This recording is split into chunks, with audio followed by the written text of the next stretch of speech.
of what we've learned from some of those flights. And that'll help inform both my talk and also the product that we are developing in response to what we're doing.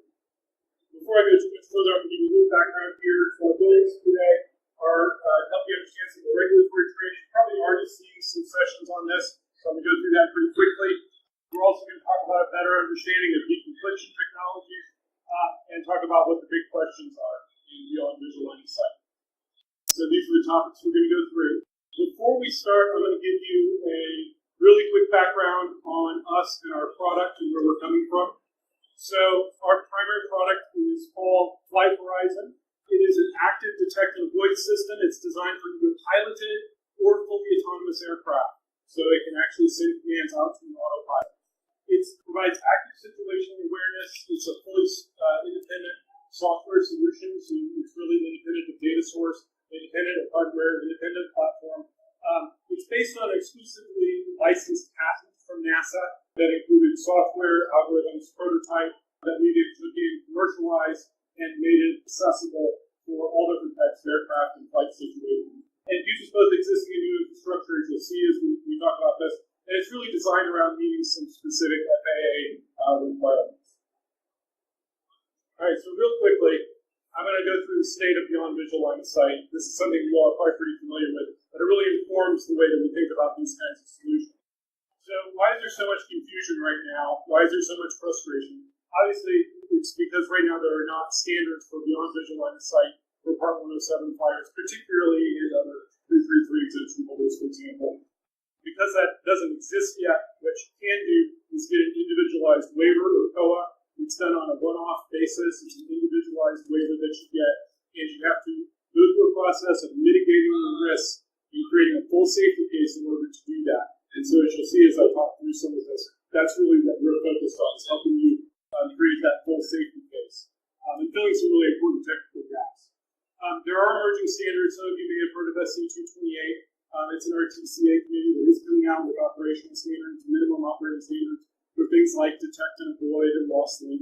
Those are going to be very, very helpful.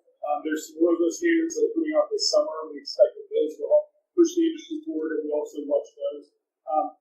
Mostly, though, those are helping with currently larger aircraft with mitigations like onboard radar, for example, or access to a large ground-based radar. So those are things that, as time goes by, will become more accessible.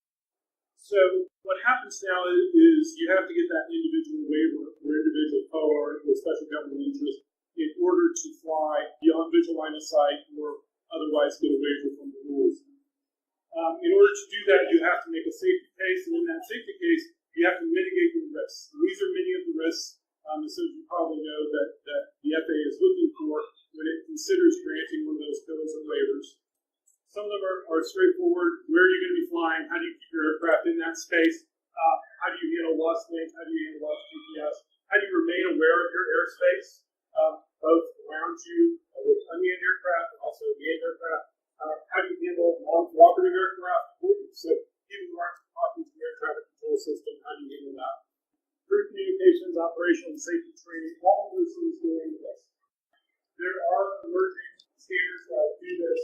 So what's emerging is a multi-layered safety system that consists of at least three parts. And part of this is based on the XPO document that helps us against space integration.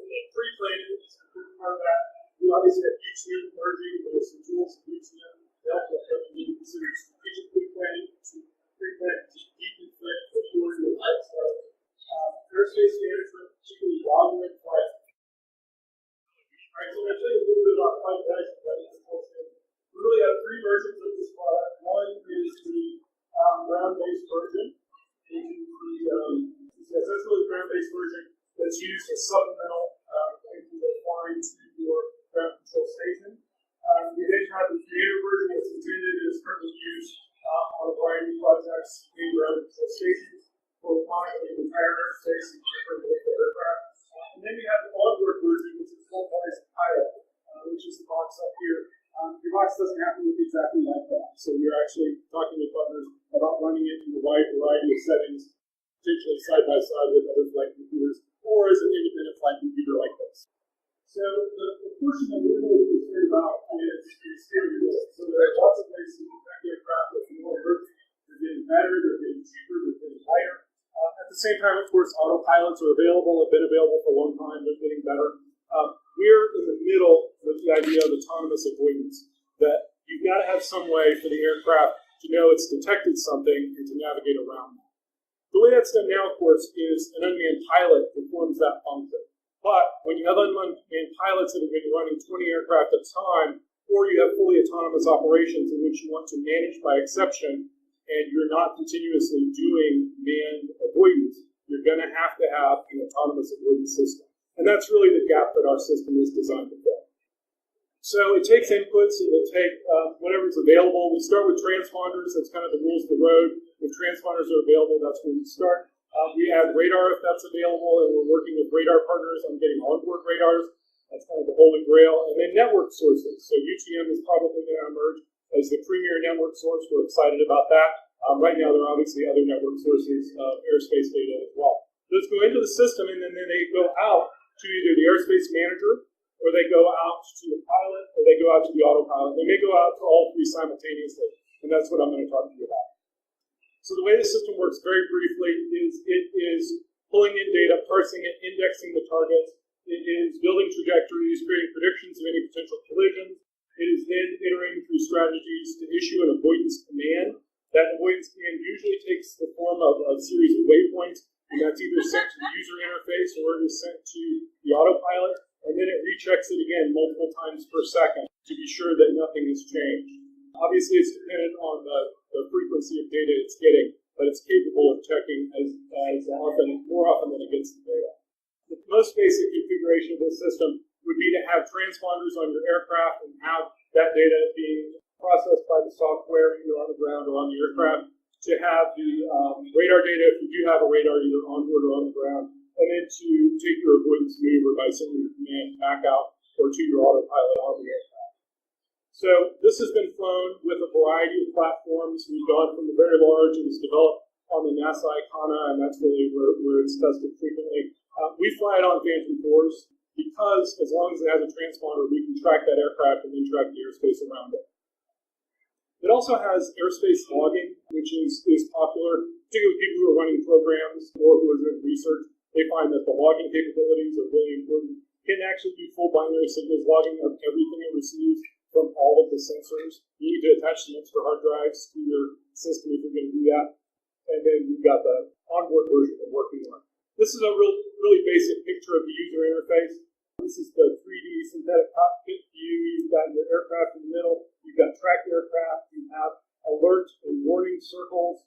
You have your warnings about a particular collision that is predicted at that small circle in the middle there. You've got it tracking other potential aircraft and telling you about that collision. It's also able to pull data. We pull in weather data. We pull in air traffic control data. There's other data that the FAA has made available that we'll either pull in cache or we'll pull in live, depending on whether you're connected at the time that you're using the system.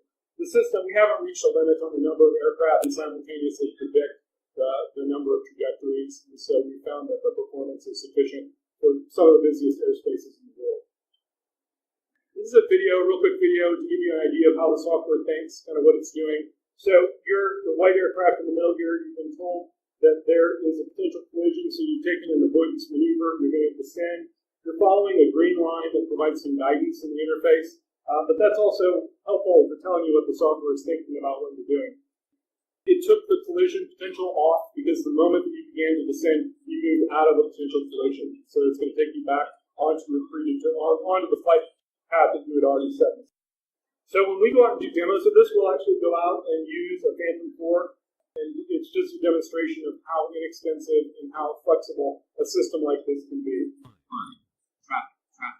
Here's an example where we pulled the rings in out from a mile or more down to a few meters so that we can demonstrate it in a very small amount of space, and we're actually following the resolution advisor. We'll follow them and avoid those collisions. All right, so I'm going to go through real quickly some recent flight experiences that we've had and some actual uses of this system in the real world, and then what we've learned doing that. So we started out testing this after we had licensed it from NASA and begun to commercialize it. We went out and did a study with them at Edwards Air Force Base at NASA Armstrong, which we did 100 scripted flight encounters just to test the algorithms and make sure everything was working. We got great results from that. Published an AIA paper about that. We're fortunate to have FAA and FCC observers there looking at what we were doing. We then did it again in 2017. We had more than 250 encounters in which there was a mix of manned and unmanned aircraft. There were a variety of tests going on. And because of the way our system works, we can monitor and record information about that and do extensive testing, including multiple transponders in this case. We also had a situation in which we were invited out to and agreed to sponsor humanitarian drones, which was a group that was flying relief flights for Hurricane Harvey. Last year, they were actually doing work for FEMA. They were able to acquire 5 emergency COAs under the blanket TFR in the Gulf Coast area using our system, so we were really happy. There were a lot of evac helicopters and Red Cross helicopters and other people flying in this area. So they were very happy to have something that we could put a transponder on a few of their drones and turn our system on, and immediately they were deconflicting. Just literally within about 20 minutes of us turning it on, they were landing drones because they had helicopters coming through that they had not seen or known about previously. So it was a great experience for us to learn from. We have also had NASA using this system, completely unrelated to the group that invented the initial technology in NASA. They're using it for geofencing, they're using it for extensive logging, they're using it for airspace monitoring while they're doing supersonic test flights. It's proved to be a great system for them, and we've learned a lot watching them do that. This was 2017, this was the Sonic Bat program last year. We've also had some experiences talking to and working with public sector and law enforcement groups. They sometimes are flying in dense airspaces. They have a variety of different types of COAs. They have a real need for deconfliction. They really like this system because it's easy. It will talk to them in the background while they're focused on other things. They're doing about things. And again, they're really wanting to run it in a control band, kind of an environment where you've got an airspace manager plus a variety of pilots. We've also seen it used for formation keeping and again, logging. This was an interesting project that NASA did over Germany where they were doing chemical analysis on contrails. And they used it far more extensively than we expected them to. And they actually are merging all of their data across all of the chemical data and the flight data. And then finally, it's been selected for use in a similar type of research for airspace deconfliction, monitoring, and safety for the new commercial supersonic technology program that NASA is developing. This is a multi-station system. They're monitoring, because these aircraft move really fast, they're using multiple stations and then centralizing data so that they can monitor the aircraft over hundreds of miles, pull all that data, and simultaneously watch where the aircraft is from multiple places and multiple stations using our system. And that's really informed how we're doing our next stage of this software. So a few things, particularly from some of the flights we've done with commercial and public sector, create a safety case and safety process in the context of the environment, not some theoretical flight environment. Focus on operational goals and controls and not necessarily first and then on the individual aircraft and pilots.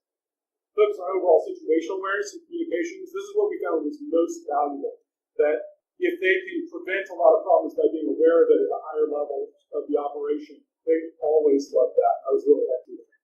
Make systems simple, self-contained, complete for the purpose intended for that safety case. That's the other thing that people really like about this system is it is self-contained. Everything comes into a central place and you can see what's going on. Use simple visualization, simple commands to prevent and avoid conflicts. Our system is really specialized around that and giving a very simple command. Airspace managers and pilots need the information simultaneously. It's one of the reasons that we have the structure that we're developing now, where anything detected at any of the stations becomes part of the larger airspace model picture in the foreground. And then finally, real-time awareness is important. Latency matters, and that influences the way you think about this based on this experience.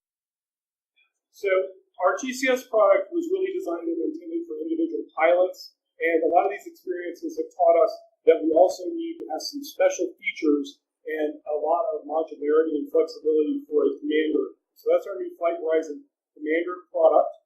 It is designed to aggregate all of this data together and present it first and foremost in a single picture to the command group and the airspace manager, and then to use that to get better information out to the individual pilots. So big picture, unified airspace visualization, sensor fusion and data fusion are at the the top of the list. Like that's really what this software does best.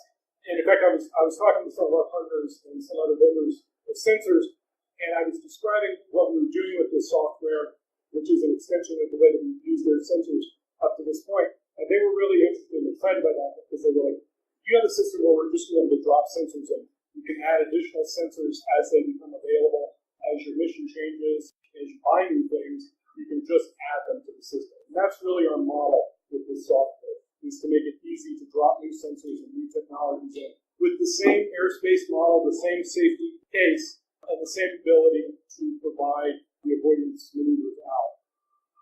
And logging across all of the systems everywhere.